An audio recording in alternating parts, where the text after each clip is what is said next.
შალომ თქვენ, ჩემო ძვირფასო მეგობრებო. მე ჯოზეფ ლევი მქვია და მე ვარ მოხუცი ებრაელი, რომელმაც ისწავლა საქმეების ნდობა და არა ცარიელი სიტყვების. დღეს ჩვენ ვისაუბრებთ იმაზე, თუ როგორ გადაწეროთ თქვენი ბედი, სანამ ქალაქის წინავს. ჩემი ბაბუა ყოველთვის მეუბნებოდა, რომ ღამე ადამიანს არა მხოლოდ სხეულის დასასვენებლად, არამედ სულისთვისაც ეძლევა თავისი საქმის შესასრულებლად.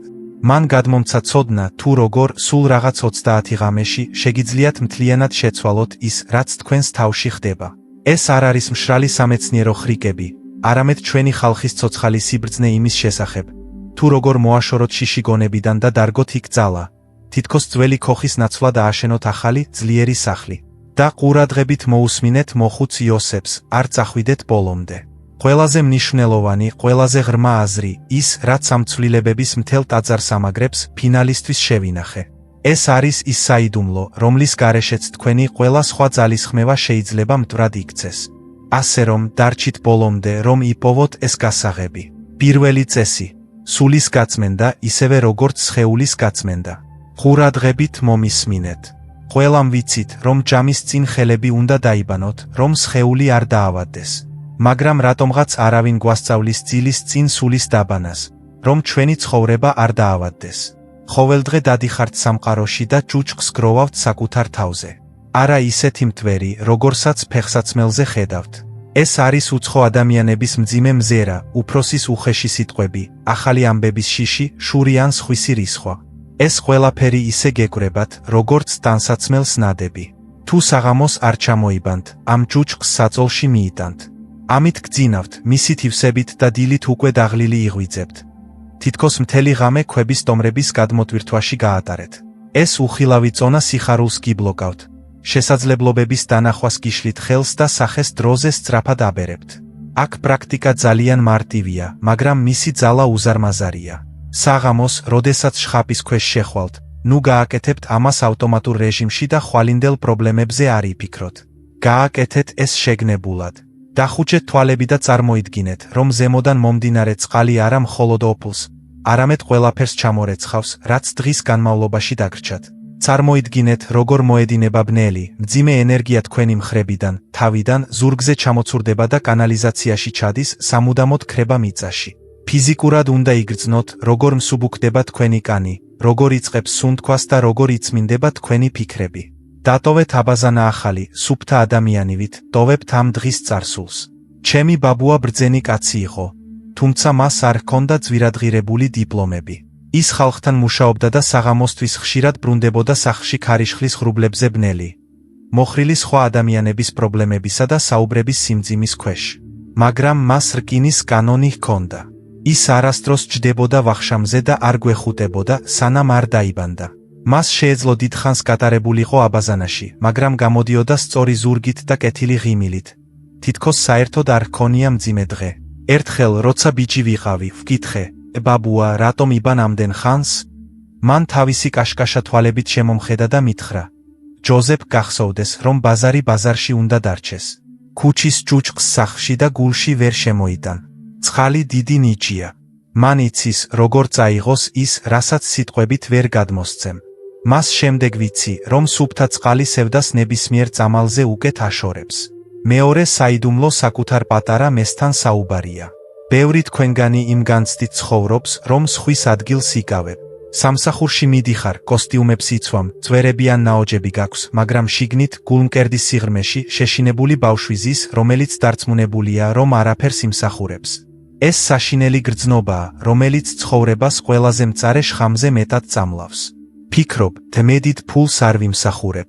მე ამ ლამას ქალს არ ვიმსახურებ. მე ბედნიერებას არ ვიმსახურებ, რადგან საკმარისად კარგი არ ვარ. მომისმინე. ეს თქვენი ზრდასრული სიბრძნის ლაპარაკი არ არის. ეს თქვენი ბავშვობის ტკივილის ჩურჩულია. ჩვენს სულში დრო ისე არ მიედინება, როგორც საათებში. მატერიალურ სამყაროში აცლეულები გავიდა, მაგრამ თქვენს ფსიქიკაში ისევ ცხოვრობს იგივე 5 ან 7 წლის ბიჭი, რომელიც ოდესღაც უსამართლოდ დააშავეს, არ მოусმინეს, კუთხეში არ მიაწვინეს ან დედის მეგობრის შვილთან არახელსაყრელად შეადარეს. ეს მომენტი ქარვაში ბუზივით გაიყინა.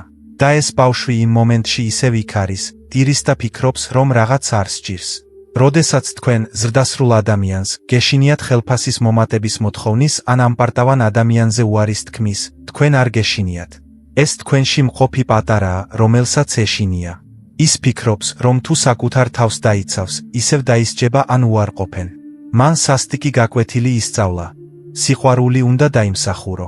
უბრალოდ არ შეიძლება შეგიყვარონ. ამიტომ მთელი ცხოვრება ცდილობ მთელი მსოფლიოსთვის დაამტკიცო, რომ კარგი, მოსახერხებელი მართალი ხარ, რათა არ მიგატოვონ. უცნობების მოწონებისთვის საკუთარ თავს ღალატობ. ეს საიდუმლო შენგან გამბედაობას მოითხოვს, მაგრამ თავისუფლებას გაძლევს. შენთვის უნდა გახდე ის მშობელი, რომელიც არასდროს გყოლია. იპოვე დრო, როცა მარტო ხარ. დახუჯე თვალები. გაიხსენე საკუთარი თავი, როგორც პატარა. შეხედე შენი შვილის სახეს. იმედითა და შიშით სავსე თვალებს. შეხედე მას არა როგორც კრიტიკოს, არამედ როგორც მოსიყვარულე მამას. მიუდექი ამ გამოსახულებას შენს წარმოსახვაში. მაგრად ჩაეხუტე ამ ბავშვს და უთხარი ყველაზე მნიშვნელოვანი სიტყვები, რომლებსაც მთელი ცხოვრება ელოდა. მე აქ ვარ. შენთვის მოვედი. მე ზრდასრული და ძლიერი ვარ. არავის მივცემ უფლებას, რომ გული გატკინოს. აღარ გჭირდება არაფრის დამტკიცება. კარგი ხარ უბრალოდ იმიტომ, რომ არსებობ. მიყვარ ხარ რაც არ უნდა იყოს. როცა ტირი და როცა შეცდომებს უშვებ, ახლა სამუდამოდ ერთად ვართ. როდესაც ამას გულწრფელად გააკეთებთ, იგრძნობთ, თუ როგორ გაიხსნება თქვენში 30 ან 40 წლის განმავლობაში დაძაბული გაზაფხული. ცრემლები შეიძლება თავისით იდინოს, ნუ შეაკავებთ მათ. ეს არის ყინული, რომელიც თქვენს ძალას აკავებდა. ეს არის თქვენი უნარი, დაიჯეროთ, რომ დაბადების უფლებით იმსახურებთ მსოფლიოს ყველა კურთხევას. მოგიყვებით ისტორიას ჩემი ბაბუის ნაცნობზე. მისი სახელი იყო სოლომონი. ის ჩვენს სამეზობლოში ყველაზე ნიჭიერი მკერავი იყო. ოქროს ხელები. მის თითებში ნემსი ჩიტივით დაფრინავდა. მას შეეძლო მეფის ღირსი პალტოს შეკერვა. მაგრამ მთელი ცხოვრება სოლომონი ძველი ქურთუკით დადიოდა და სამუშაოსთვის მხოლოდ რამდენიმე ცენტს იღებდა. ძლივს ბური და რძე ეყოფოდა. როდესაც კლიენტები აქებდნენ და მეც ცდილობდნენ, ის წითლდებოდა, შეშინდებოდა და უარს ამბობდა, ბუტბუტებდა, რომ ეს ჩვეულებრივი სამუშაო იყო. ჩემი ბაბუა ხშირად მოდიოდა შარვლის გასაკეთებლად ან უბრალოდ სასაუბროდ. და ერთ დღეს პირდაპირ ჰკითხა, სოლომონ, რატომ მალავ შენს საჩუქარს? რატომ ცხოვრობ მათხოვარივით, როცა შენი ხელები ოქროს ქმნის? მკერავმა თვალები დახარა და ჩუმად თქვა. მეჩვენება, რომ თუ მეც ავიღებ, ხალხი იფიქრებს, რომ ამპარტავანი ვარ, რომ თაღლითი ვარ, რომ სინამდვილეში არაფრის ღირსი არ ვარ. შემდეგ ბაბუამ მხარზე ხელი დაადო და უთხრა, სოლომონ, მე ვერ ვხედავ ძველ ოსტატს. ვხედავ ბიჭს, რომლის მამამაც უთხრა, რომ ის მოუხერხებელი იყო და მისგან არაფერი კარგი არ გამოვიდოდა. შენი მამა დიდი ხანია წავიდა ამ ქვეყნიდან. მაგრამ შენ ისევ კერავ და მხარზე გადახედე მის ჩრდილს. ისევ გეშინია მისი ქამრის, მაგრამ სარკეში ჩაიხედე, უკვე გაიზარდე. არავინ დაგსჯის წარმატებისთვის. წადი სახლში. გაიხსენე ის ბიჭი სოლომონი, რომელსაც გაფუჭებული ქსოვილის გამო საყვედურობდნენ და უთხარი, რომ ის დიდი ოსტატი გახდა. აპატიე მას შეცდომები. მეორე დღეს ჩვენი მკერავი ვერ ვიცანი. ის უცებ არ გამხდარა ამაყი ან ამპარტავანი, არა. მაგრამ მის მზერაში სიმშვიდე გამოჩნდა. მრავალი წლის შემდეგ პირველად, მან საკუთარი თავისთვის კოსტიუმი შეკერა. ლამაზი ნაცრისფერი კოსტიუმი, რომელიც იდეალურად ერგებოდა. ის ქუჩაში გამოვიდა მხრებით უკან და ხალხი პატივისცემით უყურებდა, რადგან საბოლოოდ თავად დაიწყო იმ ადამიანის პატივისცემა, ვინც სარკიდან უყურებდა. მან მიხვდა, რომ ღირსი იყო თავისი შრომის ნაყოფის დარების. მესამე საიდუმლო დახურულ ფანჯრებს ეხება. ოდესმე გქონიათ ასეთი გრძნობა? დილით იღვიძებთ, მზე ანათებს, თქვენი სხეული დასვენებული ჩანს, მაგრამ შიგნით ცეცხლი არ არის. საწოლიდან დაღლილი დგებით. თითქოს მთელი ღამე წყლის ტარებაში გაატარეთ გაჟონილ ვედროში. სვამთ ძლიერ ყავას, ცდილობთ გამოცოცხლებას, მაგრამ ენერგია ისე იღვრება, როგორც წყალი თითებიდან. თქვენ ეკითხებით საკუთარ თავს, სად მიდის ჩემი ძალები, და მე გიპასუხებთ. თქვენი ძალები თქვენი გონების ღია ფანჯრებიდან იფრქვევა. რა არის ღია ფანჯარა? ეს არის ყველა დავალება, რომელიც დაიწყეთ, მაგრამ არ დაასრულეთ. ეს არის ყველა დაპირება, რომელიც სხვა ადამიანს ან, რაც კიდევ უფრო მნიშვნელოვანია, საკუთარ თავს მისცეთ და არ შეასრულეთ. ჩვენს ცნობიერებაში არ არსებობს წაშლის ღილაკი, თუ წერტილი არ დავდეთ. როდესაც ამბობთ, ხვალ ამ თაროს დავკიდებ, შაბათ-კვირას დედას დავურეკავ, ვალს დავუბრუნებ, როცა ფული მექნება, ორშაბათს ენის შესწავლას დავიწყებ და ამას არ აკეთებთ, თქვენი twini არ ივიწყებს. ის ამ დავალებას ფონურ რეჟიმში აჩერებს. წარმოიდგინეთ თქვენი გონება, როგორც დიდი ლამაზი სახლი. ზამთარში ღუმელს აცხელებთ, ცდილობთ გათბეთ, გსურთ კომფორტი, მაგრამ ყველა ოთახში ღია ფანჯარა გაქვთ დატოვებულნი. ერთი ფანჯარა დაუმთავრებელი წერილია. მეორე კი უსიამოვნო საუბარია, რომელსაც გადადებთ. მესამე წიგნია, რომელიც შუა გზაზე მიატოვეთ. და რამდენი შეშაც არ უნდა ჩააგდოთ ღუმელში, სახლი მაინც ცივია. სითბო გარეთ გადის. შენი სიცოცხლის ენერგია არა ახლის შექმნაზე, არამედ ძველის მოგონების შენარჩუნებაზე იხარჯება. ზურგზე უზარმაზარი უხილავი ზურგჩანთით დადიხარ, სავსე შენი მოგვიანებით დაეხვალ, ისქვებით. ეს მდგომარეობა საშიშია. ის შფოთვას შობს, რომელიც თავში შემაწუხებელი ბუზივით გიждდება. დიდზე ვერ კონცენტრირდები, რადგან პატარა ძირს კითრევს. ებრაული სიბრძნე გვასწავლის. მესამე სართულს ვერ ააშენებ, თუ საძირკველი გაბზარულია. ახალ ცხოვრებას ვერ დაიწყებ, თუ ძველი სიმძიმესავით გიკიდია. ფანჯრების დახურვა უნდა ისწავლო. ეს არ ნიშნავს, რომ მსოფლიოში ყველა დავალება ერთ დღეში უნდა შეასრულო. არა. ეს ნიშნავს, რომ გამბედაობა უნდა მოიკრიბო და ციკლები დაასრულო. ან შეასრულე ის, რაც დაჰპირდი, ან გულწრფელად უთხარი საკუთარ თავს და ხალხს. ამას არ გავაკეთებ. ამ დაპირებას ვაუქმებ. დასვი წერტილი, დახურე ფანჯარა. როგორც კი ამას გააკეთებ, ფიზიკურად იგრძნობ, როგორ ბრუნდება სითბო შენს სახლში. მახსოვს ერთი ქალი, რომელიც მრავალი წლის წინ ჩვენს სამეზობლოში ცხოვრობდა, დეიდა როზა. ის კეთილი ქალი იყო ძალიან სევდიანი თვალებით. ის ყოველთვის სადღაც ჩქარობდა, ყოველთვის ფუსფუსებდა, მაგრამ ამავდროულად მის სახლში ყოველთვის იყო განათების არეულობა და თავადაც ისეთი სახე ჰქონდა, თითქოს ერთი კვირა არ ეძინა. დედაჩემს გამუდმებით წუწუნებდა. საერთოდ არ მაქვს ძალა. თავი მიტრიალებს. ამდენი საქმე მაქვს გასაკეთებელი, ამდენი რამ. ერთ დღეს ის ჩვენს სახლში მარილის საყიდლად შემოვიდა და მძიმედ ამოიოხრა, სკამზე ჩამოჯდა. გვითხრა, რომ მისი ოთახის კუთხეში ძველი კომოდი იდგა. ამ კომოდში 5 წლის განმავლობაში ეყარა თეთრეულის გროვა, რომელსაც შეკეთება სჭირდებოდა და გატეხილი ბავშვთა სათამაშოები, რომლებსაც შვილიშვილებს შეკეთებას ჰპირდებოდა. ყოველ საღამოს ის ამ კომოდს უყურებდა და გული ლტოლვითა და დანაშაულის გრძნობით ეკვროდა. ხვალ გავაკეთებ, ეუბნებოდა საკუთარ თავს ყოველდღე 5 წლის განმავლობაში. და ყოველდღე ეს კომოდი მისი ცხოვრების ნაწილს ართმევდა. შემდეგ ბრძენმა რაბინმა, რომელიც შემთხვევით ჩვენთან სტუმრობდა, რაღაც უთხრა, რაც იმ დროს უცნაურად მეჩვენებოდა. მან თქვა, როზა სამსახურით არ დაიღალე. დაიღალე ამ კომოდის ზურგზე ტარებით. დღეს სახლში დაბრუნდი და სანამ არ მოაგვარებ, არ დაიძინე. ან ყველაფერი შეაკეთე, რაც იქ არის, ან ნაგავში გადააგდე, მაგრამ ხვალისთვის არ დატოვო. როზა უსმენდა. სახლში დაბრუნდა და დასვენების ნაცვლად. კომოდის ყველაფერი იატაკზე დაყარა. დილის 3 საათამდე იჯდა. ის, რაც შეიძლებოდა შეკეთებულიყო, შეაკეთა, ხოლო გატეხილი სათამაშოები, რომელთა შეკეთებაც აღარ შეიძლებოდა, ჩანთაში შეაგროვა და მტკიცედ წაიღო ნაგვის ურნაში. აღიარა, რომ არ შეაკეთებდა და ამ ვალისგან გათავისუფლდა. მეორე დღეს დეიდა როზას ეზოში შევხვდი. თვალებს არ ვუჯერებდი. მსუბუქი ნაბიჯით მიდიოდა. ხრები გასწორებული ჰქონდა და თვალებში ცოცხალი ნაპერწყალი ენთო. 10 წლით ახალგაზრდად გამოიყურებოდა. გამიღიმა და მითხრა, ჯოზეფ, დღეს მხოლოდ 3 საათი მეძინა, მაგრამ იმდენი ენერგია მაქვს, რომ მთების გადადგმაც შემიძლია. მან მხოლოდ ერთი ფანჯარა დახურა, რომელიც 5 წლის განმავლობაში პროექტს ეხებოდა და მისი სახლის სითბოთი აივსო. ასე რომ, თქვენც, ჩემო მეგობრებო, შეხედეთ თქვენს კარადებს. გააკეთეთ ის გადაწყვეტილება, რომელიც გადადეთ. გადაიხადეთ ეს ანგარიში, ითხოვეთ პატიება ან აპატიეთ. გადაყარეთ ნაგავი. დახურეთ ფანჯრები, რათა შეინარჩუნოთ თქვენი სულის სითბო ჭეშმარიტად მნიშვნელოვანი რამისთვის. მეოთხე საიდუმლო 90 წუთიანი ტალღაა. ოდესმე გინახავთ ზღვა? ის არასდროს დგას ერთ ადგილზე, მაგრამ არასდროს ეხეთქება ნაპირს ერთ უწყვეტ ყედელში გაჩერების გარეშე.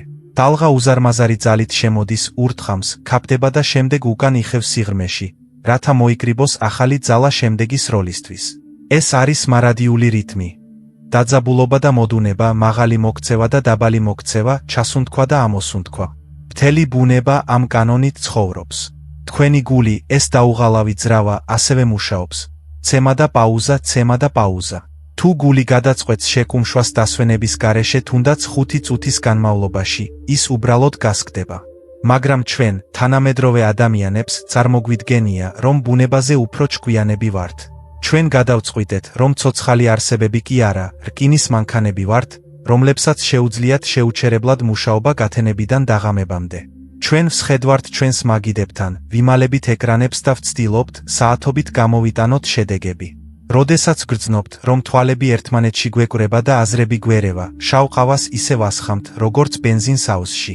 ფიქრობთ, თუ შესვენებას ავიღებ, დროს დავკარგავ. მეტი უნდა გავაკეთო. ეს არის ყველაზე დიდი ტყუილი, რაც კი საკუთარი თავისთვის მოგვიგონია. ჩვენს twins ფიზიკურად არ შეუძლია 90 წუთზე მეტხანს შეინარჩუნოს იდეალური კონცენტრაცია. ეს დამტკიცებულია არა მხოლოდ ბრძენების მიერ, არამედ იმ ადამიანების მიერაც, ვინც თავის მუშაობას სწავლობს. არსებობს ბუნების ასეთი კანონი. 90 წუთის განმავლობაში twins შეუძლია პიკზე მუშაობა, როგორც არწივი, რომელიც ღრუბლებიდან თაგვს ხედავს, მაგრამ შემდეგ, საათნახევრის შემდეგ ის იღლება. შიგნით გროვდება ნარჩენები, გონებრივი ფერფლი. ყურადღება იფანტება, იწყებს სულელური შეცდომების დაშვებას. ერთ სტრიქონს სამჯერ ხელახლა კითხულობ და არაფრის გამო ბრაზდები.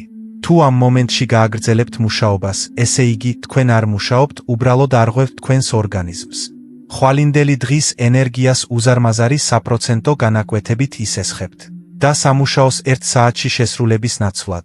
თქვენ 3 საათის განმავლობაში ზიხართ მასზე და ყველაფერს წყევლით მსოფლიოში. 90 წუთიანი ტალღის საიდუმლო მარტივია, როგორც ყველაფერი ბრწყინვალე. დაყავით თქვენი დღე სეგმენტებად. იმუშავეთ ზუსტად 90 წუთის განმავლობაში.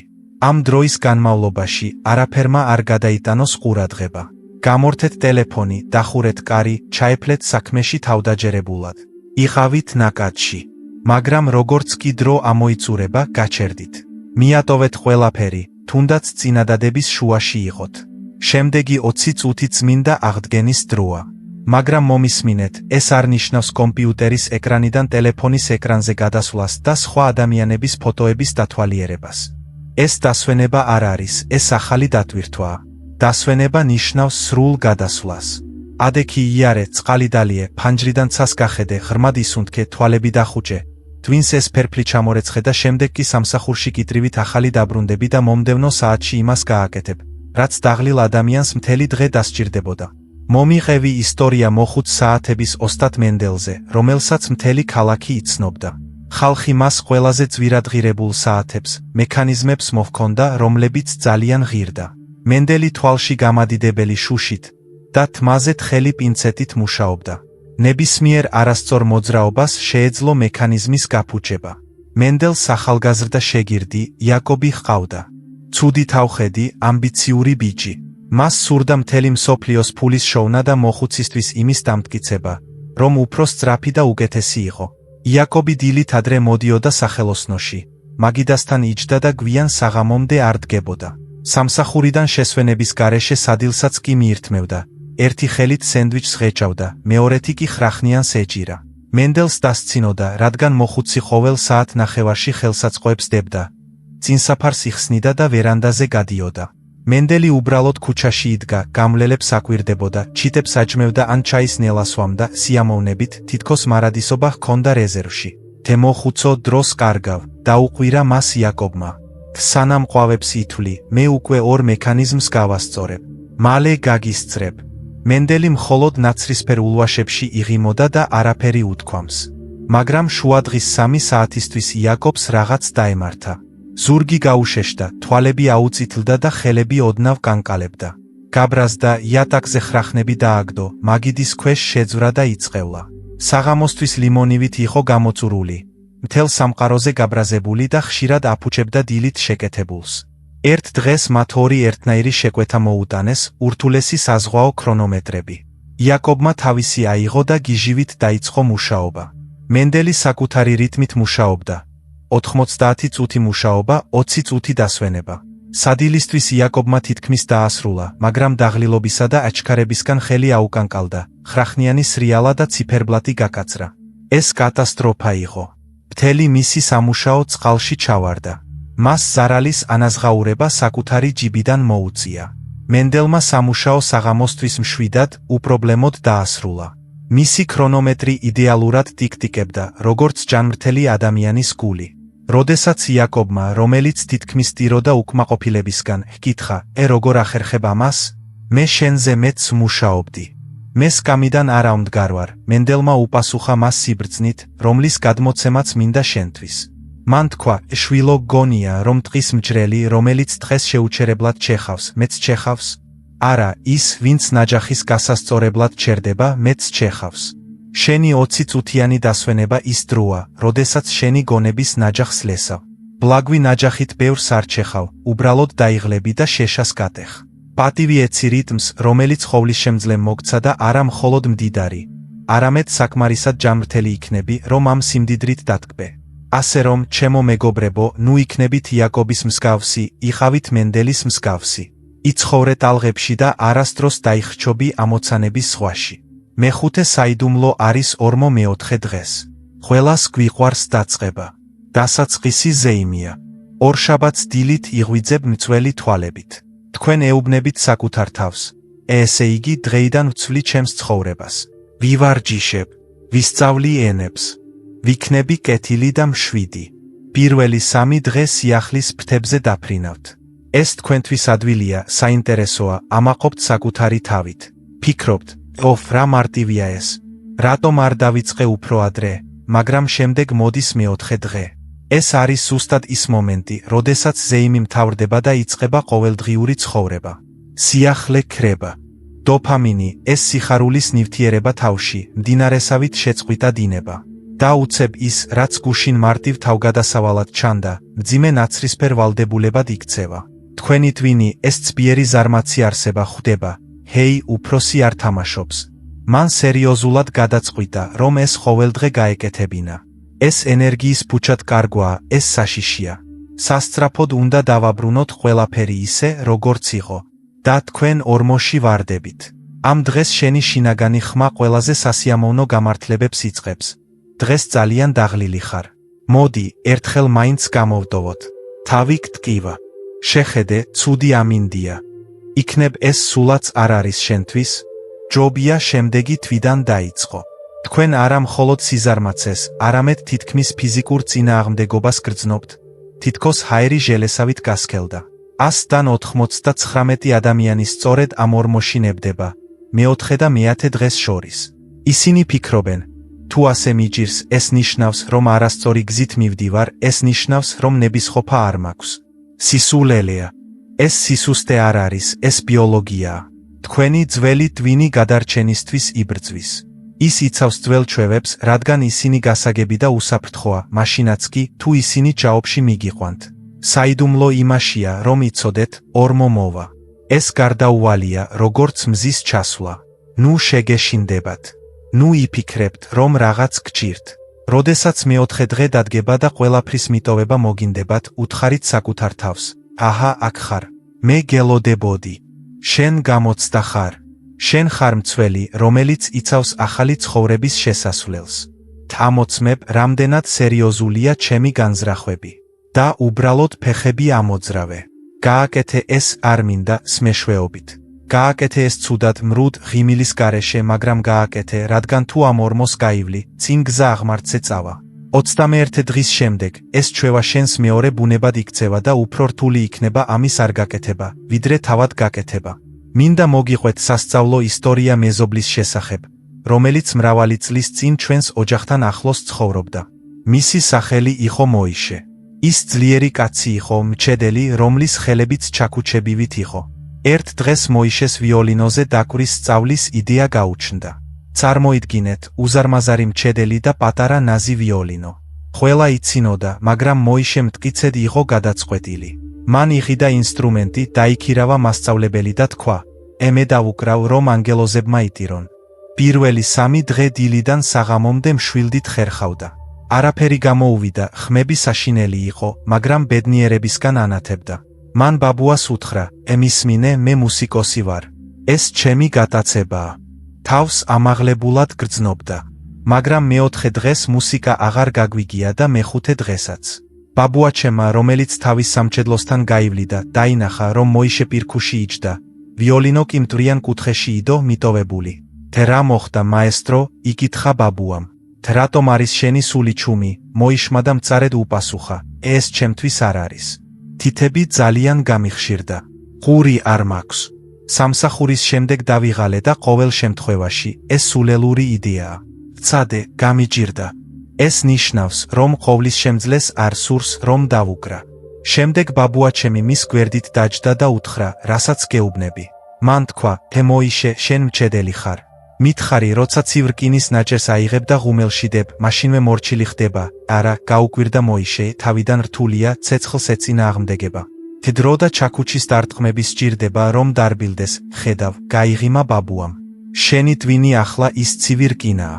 პირველი 3 დღე უბრალოდ აღფრთოვანებული იყავი მისით და ახლა ნამდვილი ცეცხლი აინთო. იგრძენი სიცხე და გაქცევა გადაწყვიტე. გონია, რომ რკინაა დამნაშავე, რომ მაგარია? არა. ეს მისი ბუნებაა. შენი სქელი თითები არაფერ შუაშია. უბრალოდ მეოთხე დღეს ორმოში ჩავარდი. თუ ვიოლინოს ახლავე დააგდებ, სამუდამოდ მხოლოდ მჭედლად დარჩები, რომელიც ოცნებობდა. მაგრამ თუ ახლავე აიღებ, არ შემიძლია, სმეშვეობით და მინიმუმ ერთ გამას დაუკრავ, თავში რკინას დაამარცხებ." მოიშე ჩუმად იყო, წუწუნებდა, შემდეგ ადგა, ვიოლინოს მტვერი მოიწმინდა და დაუკრა. საშინლად ჩრიალებდა, მაგრამ უკრავდა. ყოველ საღამოს უკრავდა, მაშინაც კი, როცა ფეხებიდან ვარდებოდა. ერთი თვე გავიდა, შემდეგ კი წელი. და იცით რა? მოიშე დიდი ვირტუოზი არ გამხდარა. მაგრამ ის ყველა ჩვენს ზეიმზე ყველაზე სულიერ მელოდიებს უკრავდა. ხალხი კი ტიროდა. რადგან მის მუსიკაში იმ ადამიანის ძალა იყო, რომელმაც საკუთარი თავი დაამარცხა. მეგობრებო, გახსოვდეთ, მეოთხე დღეს ორმო გზის დასასრული არ არის, ეს ხიდია. და მისი გადალახვა მხოლოდ ნაბიჯებით შეიძლება და არა ემოციებით. ნუ დაელოდებით ამ დღეს შთაგონებას, უბრალოდ წადით. მეექვსე საიდუმლო დაძაბულობა და განტვირთვა. ჩვენ ვცხოვრობთ სამყაროში, რომელიც მოითხოვს, რომ ვიყოთ მტკიცეები. ბავშვობიდან გვეუბნებიან, შეიკრიბე თავი, შეინარჩუნე თავი ხელში, არ დაიშალო. და ჩვენ ვსწავლობთ. ვსწავლობთ უხილავი ჯავშნის დარებას. ხობებს ვკრავთ, რომ ზედმეტი არ ვთქვათ. მხრებს ყურებამდე ვწერთ, თავს პრობლემებისგან კუსავით ვიმალავთ. მუშტებს ვკრავთ, როცა გვეშინია ან როცა ბრაზი გვახრჩობს. და აი პრობლემაც, იმდენად ვეჩვევით ამ დაძაბულობას, რომ ვწყვეტთ მის შემჩნევას. ჩვენ ამ ნიჟარას 24 საათის განმავლობაში ვატარებთ. მაშინაც კი, როცა რბილ საწოლში წევხართ, ნამდვილად არ ისვენებთ. თქვენი სხეული აგრძელებს თავდაცვის ხასიათს. თქვენ წევხართ, მაგრამ კისრის კუნთები ქვისებური გაქვთ. მუცელი შეწეული გაქვთ. თქვენი თითები მზადაა საბანს მოეჯიდოთ. გონიათ, რომ ისვენებთ, სინამდვილეში კი უბრალოდ დაძაბულ მდგომარეობაში წევხართ. ეს ჰგავს მანქანას, რომელიც სადგომზე დგას, მაგრამ მისი ძრავა სრული სიჩქარით ხრიალებს. გასაკვირი არ არის, რომ დილით გატეხილი დგებით. გასაკვირი არ არის, რომ ძილი არ მოდის და ფიქრები ველური ცხენებივით ხტუნაობენ. სხეული ტვინს სიგნალს არ აძლევს. უსაფრთხოდ ვართ, შეგვიძლია დავიძინოთ. ის ყვირის, ომში ვართ, მზად იყავით გასაქცევად. ძველი სიბრძნე ამბობს, թե იმისათვის, რომ გაიგოთ, რა არის სინათლე, უნდა დაინახოთ სიბნელე. იმის გასაგებად, რა არის სიჩუმე, უნდა მოისმინოთ ხმაური. ხოლო იმის გასაგებად, რა არის მოდუნება, უნდა იცოდეთ, რა არის უკიდურესი დაძაბულობა. პარადოქსი? არა, სიცოცხლის კანონი. არ შეგიძლია უბრალოდ მოდუნება უბრძანო საკუთარ თავს, ეს არ მუშაობს, მაგრამ შეგიძლია კიდევ უფრო დაძაბულობა უბრძანო. ეს საიდუმლო უნაკლოდ მოქმედებს. ძილის წინ, სიბნელეში წოლისას, უცნაური რამ უნდა გააკეთო. 10 წამის განმავლობაში ქვად უნდა გადაიქცე. ყველა კუნთი დაჭიმე. თვალები მთელი ძალით მოუჭირე. კბილები დააჭირე, მაგრამ ფრთხილად, რომ არ გაიტეხო. ხელები მუშტებად შეკრა ისე, რომ ფრჩხილები ხელისგულებში ჩაგეჯდოს. მუცელი შეისრუტე, ფეხები დაჭიმე, ფეხის თითები ბალერინასავით გაჭიმე. ჩაის უნთქე და შეიკავე სუნთქვა. შეინარჩუნე ეს დაძაბულობა. დაძაბულობისგან სხეული კანკალებს. 5 წამი, 7, 10. შემდეგ კი უცებ, თითქოს ვიღაცამ თოკი გაჭრა, მოხსენი ეს დაძაბულობა, ამოისუნთქე ხმით. ამ მომენტში სასწაული ხდება. ხელოვნური დაძაბულობით დაღლილი შენი სხეული ისეთ ღრმა სიმშვიდის ორმოში ვარდება, როგორიც ბავშვობიდან არ გიგრძვნია. იმ ქვისგან განსხვავებით, რომელიც ერთი წამის წინ იყავი, ნორმალური მდგომარეობა ნეტარებას ჰგავს. სისხლი თითებში მიედინება, სითბო კუჭში ვრცელდება, გული ნელდება. საბოლოოდ იხსნი ჯავშანს. მოგიყვებით ისტორიას ბიძია იზიაზე, ჩემი მეზობლის ბიძაშვილზე. იზია დიდ ბაზარში მტვირთავი იყო.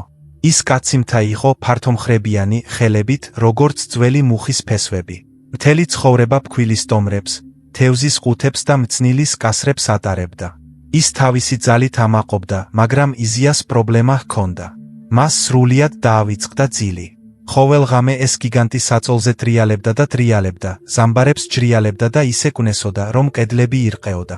მისმა ცოლმა საწყალმა ქალმა უთხრა, იზია ისე გძინავს, თითქოს მხრებზე ცემენტის ტომარა გიჭირავს. გაუშვი უკვე. მაგრამ იზიას არ შეეძლო. მისი კუნთები იმდენად იყო მიჩვეული წონას, რომ დატვირთვას ძილშიც კი ახსოვდა. დაღლილი, გაბრაზებული იღვიძებდა. ზურგის ტკიოდა და ყოველ წელს უფრო და უფრო პირქუში ხდებოდა. ექიმებთან მიდიოდა, ბალახებს სვამდა, მაგრამ არაფერმა უშველა. მტვირთავის სხეულმა არ იცოდა, როგორ არ ყოფილიყო მტვირთავი. ერთ დღეს ბაზრობაზე ცირკი მოვიდა და მათთან ერთად იყო მოხუცი სპორტსმენი, რომელიც ნალის ნალებს ახვევდა. იზია, რა თქმა უნდა, წავიდა იმის სანახავად, შეიძლებოდა თუ არა ვინმე მასზე ძლიერი ყოფილიყო. გამოსვლის შემდეგ მათ საუბარი დაიწყეს. იზია სპორტსმენს თავისი პრობლემის შესახებ უჩიოდა. თემისმინე, ძმაო, შენც ძლიერი ხარ. მითხარი, როგორ ისვენებ? ისეთი შეგრძნება მაქვს, რომ ხესები თოკებივით მაქვს დაჭიმული და ვერ ვხსნი. მოხუცმა ცირკის მსახიობმა შეხედა მას და უთხრა, იზია, შენი პრობლემა ის არის, რომ წონას ნახევრად ატარებ. როგორ არის ეს ნახევრად? იზია აღშფოთდა. 100 კილოგრამს ვზიდავ. დღისით კი, უპასუხა სპორტსმენმა, ღამით კი ამ ტვირთის ჩამოგდების შიში გაწუხებს. შენი სხეული დარბილების ეშინია. უნდა მოატყუო. დღეს ღამით, როცა დაწვევი, წარმოიდგინე, რომ მთა დაგეშვა. დაჭიმე, თითქოს ცას ატლასივით უჭირავ. იმდენად მაგრად მოეჭიდე, რომ ოფლი წამოგივიდეს. მოეჭიდე, სანამ არ იგრძნო, რომ აფეთქება საპირებ. შემდეგ კი წარმოიდგინე, რომ ეს მთა უფსკრულში ჩააგდე. იზია სახლში დაბრუნდა და გადაწყვიტა, ეცადა. დაცვა, მუშტები შეკრა და თავისი ძლიერი სხეული ისე დაჭიმა, რომ საწოლი სავალალოდ ჩრიალებდა. მან ეს დაძაბულობა შეინარჩუნა, სახე გაუწითლდა, კისერზე ვენები შეუბერა. მოეჭიდა და შემდეგ უცებ ამოისუნთქა და ერთდროულად მოადუნა ყველა კუნთი. და იმავე წამს იგრძნო, თითქოს რბილ ღრუბელში ჩავარდა. მისი ხელები, რომლებიც 30 წლის განმავლობაში ხესავით მაგარი იყო, უცებ მძიმე და თბილი გახდა. იმ ღამეს ბიძია იზია ერთ წუთში ჩაეძინა და 10 საათი ეძინა ერთი მოძრაობის გარეშე.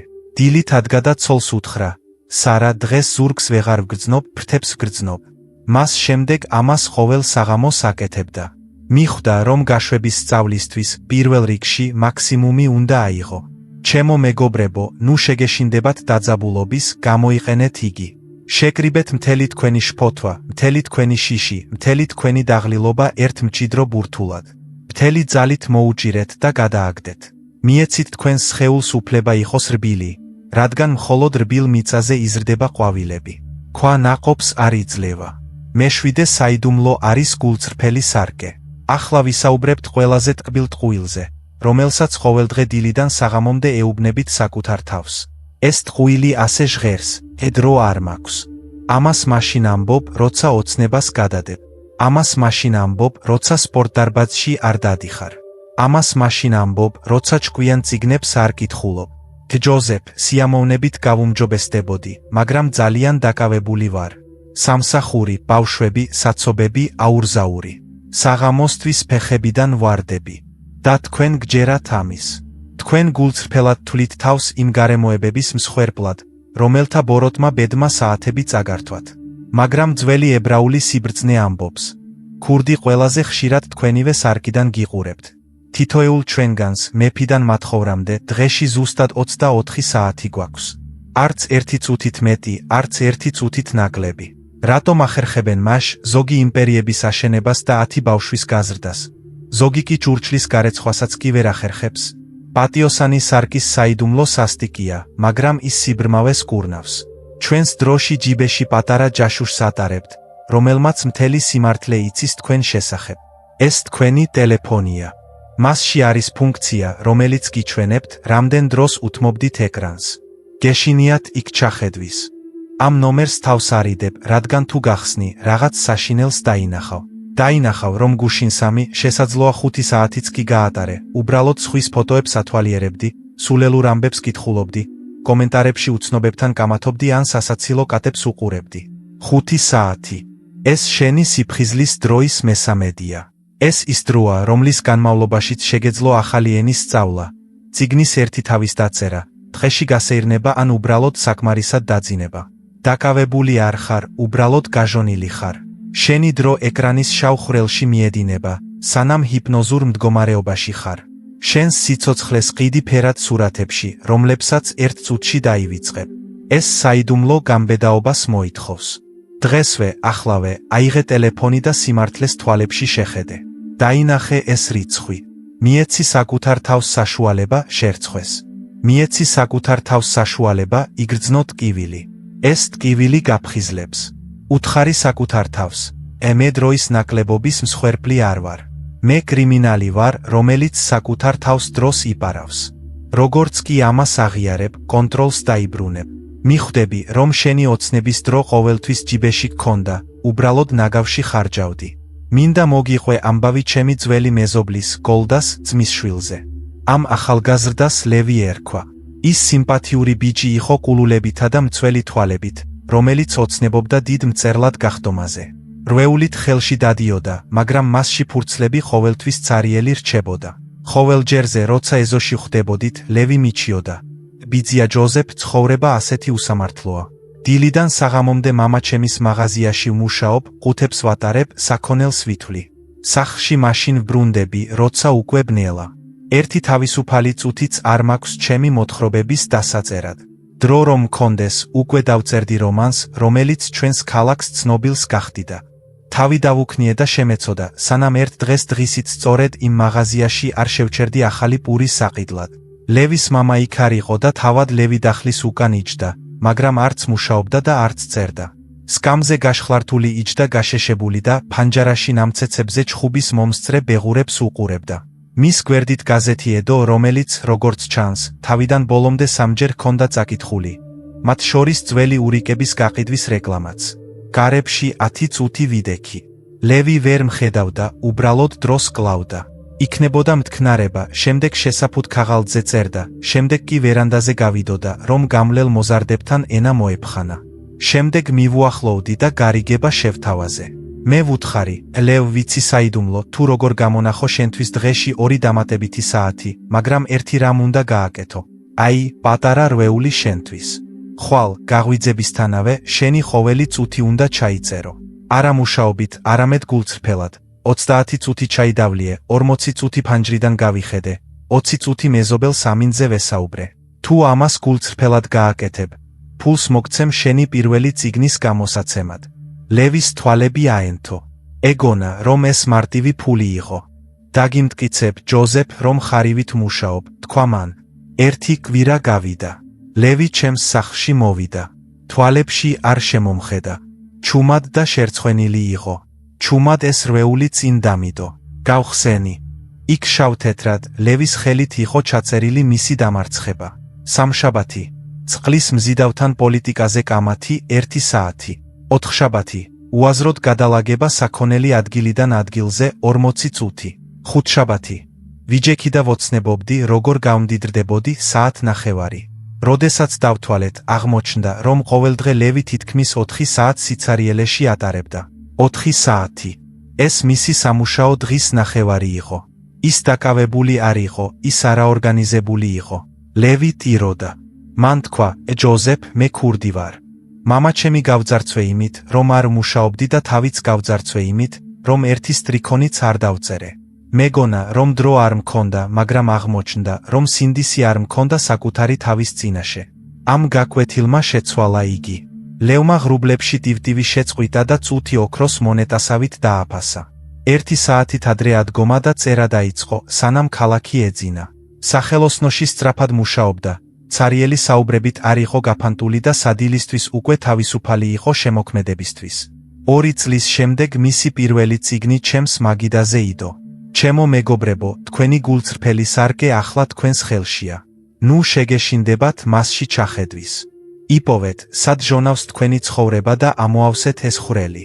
თქვენი ოცნება გელოდებათ და მისი მოთმინება იწურება. მერვე საიდუმლო მრგვალი მაგიდაა. ახლა ომზე ვისაუბრებთ. არა ისეთ ომზე, სადაც ქვემეხები ღრიალებს, არამედ ისეთზე, რომელიც თქვენში ყოველდღე დილიდან საღამომდე მიმდინარეობს. ოდესმე გქონიათ ისეთი შეგრძნება, რომ გლეჯენ, თქვენგან 1.5 ყვირის. მოდი რისკზე წავიდეთ. მოდი საკუთარი საქმე გავხსნათ. ზღვაზე წავიდეთ. სიყვარული ვაღიაროთ და მეორე ნახევარი იმავე მომენტში ჩურჩულებს. ჩუმად იჯექი საშიშია. არაფერი გამოგივა. ყველაფერს დაკარგავ, რაც გაქვს. ცაში წეროზე უკეთესია ჩიტი ხელში. გონია, რომ გაგიჟდები. გონია, რომ ხოხმანის გარეშე სუსტი ხარ. թե მინდას და მეშინიას შორის ჩქარო. ერთ ნაბიჯს წინ დგამ და ორს უგან. შედეგად ერთ ადგილზე დგახარ და შენი ენერგია ამ შინაგან ბრძოლაში ისე გადადის, როგორც ორთქლის სასტვენად. საკუთარი თავი დაიღალე. ძველი ებრაული სიბრძნე გვასწავლის. ადამიანი ერთი ქვა არ არის. ეს უხუცესთა მთელი საბჯოა. შენში ბევრი ხმა, ბევრი პიროვნება ცხოვრობს. არის მეოცნებე, რომელიც ცას ხედავს. არის კრიტიკოსი, რომელიც შენს ფეხქვეშ ორმოებს ხედავს. არის მეომარი, რომელიც ბრძოლისთვის მზადაა. არის შეშინებული ბავშვი. და ადამიანების უმეტესობის პრობლემა ის არის, რომ მათ თავში ეს საბჯო ბაზრობად გადაიქცა, სადაც ყველა ერთდროულად ყვირის და არავინ არავის უსმენს. კრიტიკოსი მეოცნებეს ჯოხით სცემს. მეომარი ბავშვს სიზღით ეკიდება. ეს ქაოსია. საკუთარი თავის წინააღმდეგ გაყოფილი სახლი ვერ გაძლებს. მრგვალი მაგიდის საიდუმლო დიპლომატიის ხელოვნებაა შენში. საკუთარი სული. უნდა შეწყვიტო შენი ნაწილების პირის დახურვა. უნდა გახდე ბრძენი მეფე, რომელიც ყველა თავის მრჩეველს ერთ მრგვალ მაგიდასთან აგროვებს. ბევრი წარმატების მასწავლებელი გეუბნება. მოკალი შენი შიში, უგულებელყავი შენი კრიტიკოსი. ეს სისულელეა. თუ შენს კრიტიკოს მოკლავ, გახდები უგუნური სულელი, რომელიც კლდიდან გადახდება პარაშუტის შემოწმების გარეშე. შენი შინაგანი კრიტიკოსი მტერი არ არის. ის შენი მცველია. ის შენს წარმატებას გისურვებს. მას სურს, რომ გადარჩე. ის უბრალოდ ძალიან პანიკაშია. საიდუმლო იმაშია, რომ ყველას მისცე ხმა. წარმოიდგინე ეს სიტყვა სიტყვით. დახუჭე თვალები და დაინახე დიდი მუხის მაგიდა. დასვი შენი ნაწილები მის გარშემო. გკითხე მეოცნებეს, რა გინდა, ის გეტყვის, მე მინდა თავისუფლება და კრეატიულობა. გკითხე კრიტიკოს, რისი გეშინია, ის გეტყვის, მეშინია, რომ პურის გარეშე დავრჩებით და დაცინვის საგნად ვიქცევით. ნუ იკამათებ, თქვი, მესმის შენი, მადლობა, რომ დამიცავი. შემდეგ კი, როგორც ბრძენი მმართველი, იპოვე გამოსავალი, რომელიც ორივეს მოერგება. გახადე ისინი მეგობრები. კრიტიკოსმა არ აუკრძალოს მეოცნებეს ფრენა, არამედ დაეხმარე უსაფრთხო გზის დაგეგმვაში. როდესაც თქვენი ნაწილები წყვეტენ ომს და იწყებენ თანამშრომლობას, თქვენ იძენთ ისეთ მთლიანობას და ძალას, რომ ნებისმიერი კარი იღება თქვენს წინაშე. ეს არის ნამდვილი სიმშვიდე. შალომ გულში. მე მოგიყვებით ისტორიას ჩვენი ოჯახის ნაცნობზე, რომელსაც ბენსონი ერქვა. ის იყო კაცი ოქროსფერი ხმით. როდესაც ის მღეროდა სინაგოგაში ან ქორწილებში, ჩიტებიც კი ჩუმდებოდნენ მოსასმენად. ყველა ეუბნებოდა მას, ბენსონ, შენ უნდა წახვიდე დედაქალაქში, უნდა შეხვიდე ზამთრის ბაღში. დიდი მომღერალი გახდები, მაგრამ ბენსონი ბუღალტრად მუშაობდა ოფისში, სადაც შეშას ყიდდა. ის მტვრიან ოთახში იჯდა, ზღვის დანაკარგებსა და მოგებას ითვლიდა და თავისი ცხოვრების ყოველი წუთი სძულდა. ის ჯაღარა, მოხრილი და უბედური ხდებოდა. მასში საშინელი ბრძოლა მძვინვარებდა. მისი მეოცნებე ყვიროდა, შენს ნიჭს კლავ, სცენისტვის დაიბადე და მისმა შინაგანმა მცველმა, მისი სიღარიბისა და შიშის ხმამ უპასუხა, საწახვალ, ცოლი და 2 შვილი გყავს. მომღერლები შიმშილობენ, შენ კი პურის საიმედო ნაჭერი გაქვს. დაჯექი და ნუ შექმნი პრობლემებს. ბენსონი ამ ომით იმდენად დაიღალა, რომ ავად გახდა. ხმა დაკარგა. სიტყვა სიტყვით ვერ ლაპარაკობდა, მხოლოდ ხიხინი ასდიოდა. ექიმებმა ხელები ასწიეს. შემდეგ ის ბაბუასთან მივიდა, სრულიად სასოწარკვეთილი და ფურცელზე დაწერა, მონატრება უყდები, ბაბუამ შეხედა მას და უთხრა, ბენია შენ სხეულით არ ხარავად, სამოქალაქო ომით ხარავად. შენი ბუღალტერი შენი მომღერლის დახჩობას ცდილობს. მომღერალი კი ბუღალტერის მოწამლას ცდილობს. ორივე მართალია და ამიტომ ორივე უბედურია. მოლაპარაკებები უნდა მოაწყო მათთვის, როგორ ამოიოხრა ბენსონმა წადი სახლში, თქვა ბაბუამ. ჩუმად დაჯექი და შენს შიშს მიეცი საშუალება, გამოთქვას თავისი აზრი. ნუ განდევნი. ჩაიწერე ყველაფერი, რაც წერია და შემდეგ მეოცნებას მიეცი საშუალება ილაპარაკოს. და მესამე გზა იპოვე, ბენსონი უსმენდა. ღამე სამზარეულოს მაგიდასთან გაატარა. დიროდა, წერდა, საკუთარ თავთან კამათობდა. მისი შიში ყვიროდა, თუ სამსახურს დატოვებ, შიმშილით დავიხოცებით და ბენსონმა პირველად არ გააჩუმა, არამედ დაეთანხმა, მართალი ხარ, შიში. შიმშილი ცუდია. ახლა სამსახურს არ დავტოვებთ, შემდეგ კი მეოცნებას მიმართა. მაგრამ მეც არ შემიძლია სიმღერის გარეშე ცხოვრება. რა ვქნათ? და შემდეგ მის თავში მრგვალ მაგიდასთან გამოსავალი დაიბადა. მეორე დღეს არ დანებებულა თავისი მცველის დასამშვიდებლად, მაგრამ ოფისის მფლობელს შეუთანხმდა, რომ ნახევარი დღე ნაკლებ ანაზღაურებად იმუშავებდა, ხოლო დღის მეორე ნახევარი მუსიკას დაუთმო. მან დაიწყო სიმღერის გაკვეთილების ჩატარება და საღამოობით წარმოდგენების გამოსვლა. მისი მცველი მშვიდი იყო. სუფრაზე პური იყო, რისკი მინიმალური. მისი მეოცნებე ბედნიერი იყო. საბოლოოდ მღეროდა. და იცით რა? 6 თვეში მისი ხმა დაუბრუნდა, სუფთა და მთის ნაკადულივით ხმაურიანი. 2 წლის შემდეგ კი სიმღერით იმდენს შოულობდა, რომ შეეძლო სამუდამოდ დაეხურა თავისი ბუღალტრული წიგნები. მან გაიმარჯვა არა იმიტომ, რომ შიში მოკლა, არამედ იმიტომ, რომ ის მოლაპარაკების მაგიდასთან მიიწვია და თავის მოკავშირედ აქცია. ასე რომ, თქვენც, ჩემო მეგობრებო, ნუ დაიშლით თავს. შეგრიბეთ თქვენი რჩევა. დაე, თქვენი სიფრთხილე თქვენს გამბედაობას დაუმეგობრდეს. როდესაც მშვიდობა თქვენში მოვა, გარე სამყაროსთან ომი თქვენივე გამარჯვებით დასრულდება. მეცხრე საიდუმლო ბედნიერების არქიტექტორია. თქვენი უმეტესობა მარადიული მდგომარეობის მდგომარეობაში ცხოვრობს ელოდები. შენ ჰგავხარ ადამიანს, რომელიც ცარიელ პლატფორმაზე ზის და მატარებელს ელოდება, რომელიც განრიგში არასდროს ყოფილა. შენ საკუთარ თავს ეუბნები. როდესაც დიდ სახლს ვიღიდი, მაშინ ბედნიერი ვიქნები. როდესაც იდეალურ ცოლს ვიპოვი, მაშინ გავიღიმებ. როდესაც სამსახურში პრობლემები დასრულდება, მაშინ დავიწყებ ცხოვრებას. გონია, რომ ბედნიერება არის პაკეტი, რომელსაც ბედი ერთ დღეს წითელი ლენტით შეკრულს თქვენს კართან მოგიტანს. ოჰ, რა ცდებით. ბედნიერება საჩუქარი არ არის.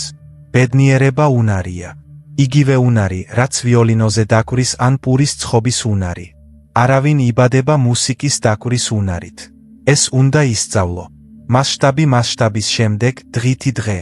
მაშ, რატომ გადაწყვიტეთ, რომ სიხარული თავისით მოვა? ბედნიერების არქიტექტორის საიდუმლო ამბობს. შენ თვითონ უნდა დააპროექტო და ააშენო შენი სიხარულის სასახლე, აგური აგურზე. შენი ტვინი საოცარი ინსტრუმენტია, მაგრამ მას ერთი თვისება აქვს. ის ლოკატორივით მუშაობს. თუ მას პრობლემების მოსაძებნად დაარეგულირებ, ისათი პრობლემას გიპოვის სამოთხეშიც კი. თუ მას ჭუჭხის მოსაძებნად დაარეგულირებ, მხოლოდ გუბეებს დაინახავ და არა მათში ასახულცას. მაგრამ თუ შეგნებულად, ნების ძალით დაიწყებ სიკეთის ძიებას, ტვინი ხელახლა კონფიგურირდება. ეს ბუნების კანონია. აქ პრაქტიკა მარტივია, მაგრამ რკინის დისციპლინას მოითხოვს. ის ორი ნაწილისგან შედგება, როგორიცაა ჩასუნთქვა და ამოსუნთქვა. დილით, როგორც კი თვალებს გაახელთ, სანამ ფეხები იატაკს შეეხებით, საკუთარ თავს უნდა დაუსვათ კითხვა. რომელ სამ რამეს ველი დღეს სიხარულით? ეს შეიძლება იყოს წვრილმანები. ფინჯანი ცხელი ყავა, მეგობართან შეხვედრა, საინტერესო დავალება, პარკში გასეირნება.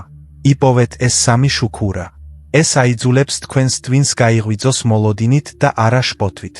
საღამოს, სანამ დაიძინებთ, უნდა იპოვოთ სამი რამ, რისთვისაც მადლიერი ხართ გასული დღისთვის. არა, ყველაფერი კარგად იყო, არამედ კონკრეტულად. მადლობა გემრიელი სადილისთვის. მადლობა, რომ არ წვიმდა. მადლობა, რომ ავტობუსის მძღოლმა დამელოდა. როდესაც ამას ყოველდღე აკეთებთ, სასწაული ხდება. ფიზიკურად ცვლით თქვენი თავის ქიმიას. წყვეტთ გარემოებების მსხვერპლად ყოფნას და ხდებით თქვენი განწყობის ბატონ-პატრონი. ცხოვრება შეიძლება იგივე დარჩეს, მაგრამ თქვენ მას სრულიად განსხვავებულად დაინახავთ. მინდა მოგიყვეთ ისტორია ადამიანზე, რომელსაც ჩვენს სამეზობლოში ყველა იცნობდა. მისი სახელი იყო ბერლი და მცხობელი იყო. ბერლს ქალაქში ყველაზე გემრიელი ფუნთუშები ჰქონდა, მაგრამ თავად ლიმონზე მჟავე იყო. როგორც ჩანს, მის თავზე ყოველთვის პირადი ქარიშხლის ღრუბელი ეკიდა. თუ მზე ანათებდა, ბერლი წუწუნებდა, ეოფ, რა სიცხეა. ცომი შრება, სუნთქვა აღარაფერია.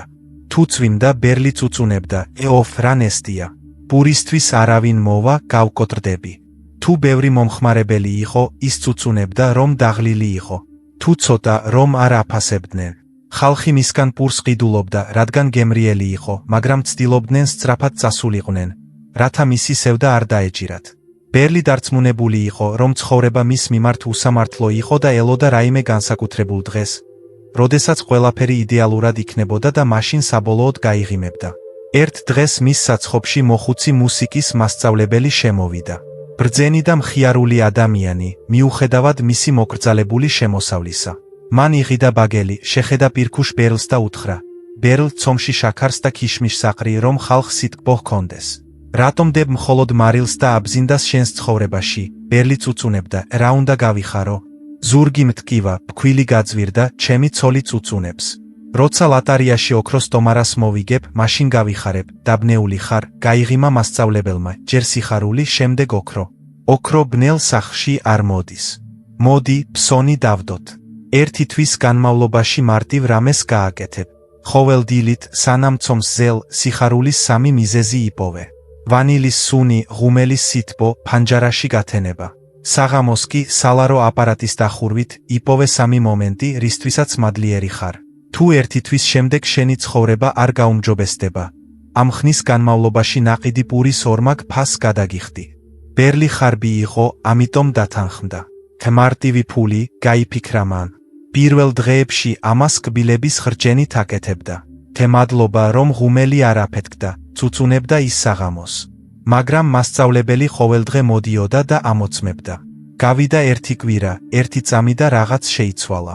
ბერლმა უცებ შენიშნა, რა ლამაზად ბრწყინავდა მინანქარი ფუნთუშებზე. შენიშნა, როგორ იცინოდნენ ბავშვები, რომლებიც ღვეზელების საჭმელად გარბოდნენ. მრავალი წლის შემდეგ პირველად გაიგო, როგორ ჩიკჩიკებდნენ ჩიტები ფანჯრის მიღმა და არა მხოლოდ ურმების ხმაური. მისმა twinმა, რომელიც ცუდის ძებნას მიჩვეული იყო, კარგის შემჩნევა დაიწყო, უბრალოდ ფსონის პირობების შესასრულებლად. თვის ბოლოს ბერლის საცხობი უფრო ნათელი გახდა. თუმცა მან ნათურები არ შეუცვლია.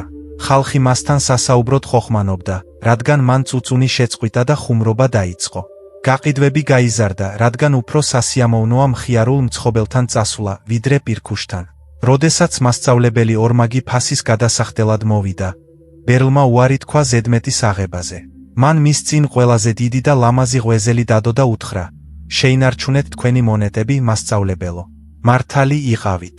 მთელი ცხოვრება ჩივილებისგან ციხეს ვაშენებდი და ახლა მადლიერების გამო სასახლის აშენება დავიწყე. აღმოჩნდა, რომ ახალი პურის სუნი უკვე ბედნიერებაა და 30 წლის განმავლობაში ვსუნთქავდი მას შეუმჩნევლად. ბერლი მისი ბედნიერების არქიტექტორი გახდა. მან მიხვდა, რომ სიხარული არ არის ის, რაც ხდება. ეს არის ის, რასაც ამჩნევ. ჩემო მეგობრებო, ნუ იქნებით ძველი ბერლი. დაიწყეთ თქვენი სასახლის აშენება დღესვე. სამი რამ, რისთვისაც მადლიერი ხართ. იპოვეთ ისინი, თუნდაც დღე რთული ყოფილიყო და ნახავთ, როგორ შეიცვლება თქვენი ცხოვრების გემო. და ახლა, ჩემო მეგობრებო, მოусმინეთ, რისთვის შევიკრიბეთ აქ. ეს არის ყველაზე მნიშვნელოვანი ჭეშმარიტება, რომელიც უფრო ძვირფასია, ვიდრე ნებისმიერი ოქრო. თქვენ გგონიათ, რომ გსურთ სიმდიდრე, ახალი მანქანა, დიდება ან წარმატება. ეს დიდი ილუზიაა. თქვენს სულს არ სურს ნივთები. ნივთები ცივია, ისინი არ თბება. თქვენს სულს მხოლოდ ერთი რამ სურს. თავი იგრძნოს ცოცხლად, ჭეშმარიტად ცოცხლად და არა სიარულის დროს წილში. ყველა საიდუმლო მარტივია. გარე სამყარო მხოლოდ დიდი სარკეა. თუ ის თქვენს შიგნით ბნელი და ცარიელია, სამყარო გაჩვენებთ სიღარიბეს და მარტოობას. მაგრამ თუ სიცოცხლე თქვენში იწვის, თუ გულწრფელი ხართ საკუთარ თავთან, თუ აირჩიეთ სინათლე და ზრდა, სამყარო უბრალოდ ვერ გეტყვით უარს. ის მოგცემთ ადამიანებს, შესაძლებლობებს და კეთილდღეობას, უბრალოდ იმიტომ, რომ ყველაფერი ცოცხალი სინათლისკენ იზიდავს. შეწყვიტეთ პეპლების დევნა ბადით. გახდით აყვავებული ბაღი და ისინი თავად გაფრინდებიან თქვენკენ. ჩვენ თქვენთან ერთად გრძელი გზა გავიარეთ. დღეს ჩვენ ვისწავლეთ სულის განბანა, შევურიგდით ჩვენს შინაგან შვილს. დავხურეთ წარსულის გეგმის ფანჯრები და ვისწავლეთ ყოველი წუთის დაფასება. აი, დასკვნა, ადამიანი ველოსიპედს ჰგავს. თუ ის წინსვლას შეწყვეტს, ის ეცემა. ხოვლისშემძლე უზარმაზარი პოტენციალი მოგცათ არა იმისთვის, რომ ის სიბერემდე ზარდახშაში შეინახოთ, არამედ იმისთვის, რომ მიმოქცევაში ჩადოთ. ნუ შეგეშინდებათ ცვლილების. შეგეშინდეთ იგივე დარჩენის.